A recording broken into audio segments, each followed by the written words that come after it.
ప్రతి కలెక్టర్ ఆఫీస్లో రైతు రుణమాఫీ, రైతు బంధు, అలాగే ఈ ధరణి పైన మనందరి సలహా సూచనలు తీసుకున్నాక ఈ యొక్క యాక్ట్ని తయారు చేయడం జరిగింది. సరిగా ఏ సమస్య ఉన్నా కూడా నేను అదే చెప్పిన, భూభారతి చట్టం వస్తుంది, గొప్ప చట్టం అది రాగానే తప్పనిసరిగా గ్రామాలలో ఒక పైసా లేకుండా, ఒక పైసా ఖర్చు పెట్టకుండా అధికారులకు కానివ్వండి, ఇంకెవరికి కానీ, ఎవరైతే మీడియేటర్స్ ఉంటారో వారి ద్వారా ఎవరికి కూడా డబ్బులు ఇవ్వకండి.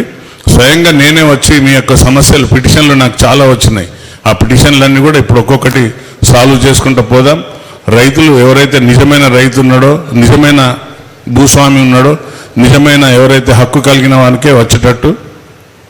ఇంకా చాలా చూస్తాం కేసులలో, సార్ మా తండ్రి తెలియక అమ్మిండు, లేకుంటే దొంగ సంతకం పెట్టుకున్నారు, లేకుంటే తాగిచ్చి సంతకాలు పెట్టుకున్నారు, ఇట్లా కూడా అవి కూడా కొంతమంది అలాంటి సమస్యలు కూడా వస్తాయి. రియల్గా వాళ్ళ ఫాదర్ అమ్ముతాడు, అప్పుడు వీళ్ళు మైనర్ ఉంటారు.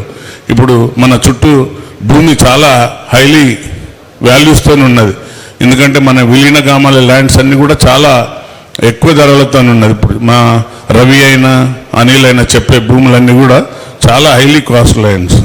సో వాటిని తప్పనిసరిగా ఎవరైతే హక్కుదారు ఉన్నాడో పాస్బుక్ లేవు కాబట్టి ఇంకా కమిషనరేట్కు సంబంధించిన యాక్ట్ ఇంకా రాలేదు, అది వస్తే దాన్ని తప్పనిసరిగా మేడంతో కూడా మాట్లాడినా. సో దీనిపైన మళ్ళీ ఒకసారి గౌరవ మంత్రి గారికి చెప్పి త్వరలోనే యాక్ట్ కూడా తెచ్చేటట్టు తీసుకొని వస్తాం. ఎవడు భూమి తిన్నా కూడా అది కక్కియవలసిన బాధ్యత నా పైన ఉంది, మా అధికారుల పైన ఉంది. కక్కిస్తాం, బయటికి తీస్తాం. గవర్నమెంట్ భూమి ఒక ఇంచు కూడా పోనీయం. చెరువులు ఆక్రమించుకున్నారు అన్నారు, చెరువులను కూడా కాపాడే బాధ్యత తీసుకుందాం. చెరువులో ఎవడన్నా కానీ తప్పనిసరిగా వాటిని ఆక్రమించుంటే మీ సభాముఖంగా అందరికీ చెప్తున్నా, ఎంఆర్ఓ గారు, కలెక్టర్ గారు మీ అందరం టీం వర్క్ చేస్తున్నాం. ఎవరిని కూడా ఎంకరేజ్ చేస్తలేను, ఇలాంటి భూములకు మేము సపోర్ట్ చేస్తలేము, రియల్ ఎస్టేట్లను అసలు సపోర్ట్ చేస్తలేము. న్యాయంగా ఉంటేనే చేసుకోండి, లేకుంటే అన్యాయంగా గవర్నమెంట్ భూములు ఆక్రమిస్తామంటే ఒప్పుకునేది లేదు. కాబట్టి ఈ సమస్యలన్నీ వచ్చిన దృష్టికి తప్పనిసరిగా 1 by 1 సాల్వ్ చేసి న్యాయమైన దిశగా, ఒకవేళ ఇంకా ఏమన్నా న్యాయపరంగా చిక్కులు ఉంటే తప్పనిసరిగా కమిషన్ ఏర్పాటు చేస్తారు.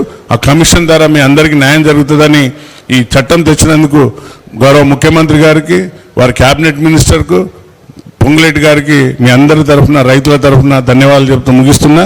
జై హింద్, జై కాంగ్రెస్.